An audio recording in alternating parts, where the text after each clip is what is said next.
আমি চিন্তা করলাম যে 2 মাস বা 3 মাসে যে আমাদের বছর পার হয়ে যাচ্ছে, কিন্তু কোনো আমরা বৃষ্টি পাচ্ছি না, কোনো কিছু পাচ্ছি না, এবং আমরা এই রোদের আবহাওয়াতে আমরা অনেক কষ্ট পাচ্ছি। এজন্য আমি চিন্তা করলাম যে যদি আমরা ব্যাঙের বিয়ে দিই তাহলে অবশ্যই ঈশ্বর আমাদের দেখবেন।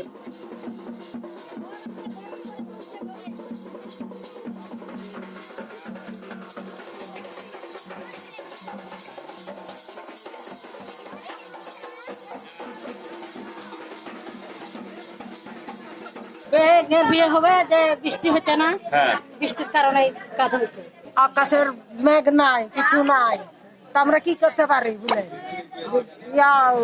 আমরা তো বৃষ্টি চাহাইছি, ওই জন্য ব্যাঙের বিয়েটা দিচ্ছি আমরা।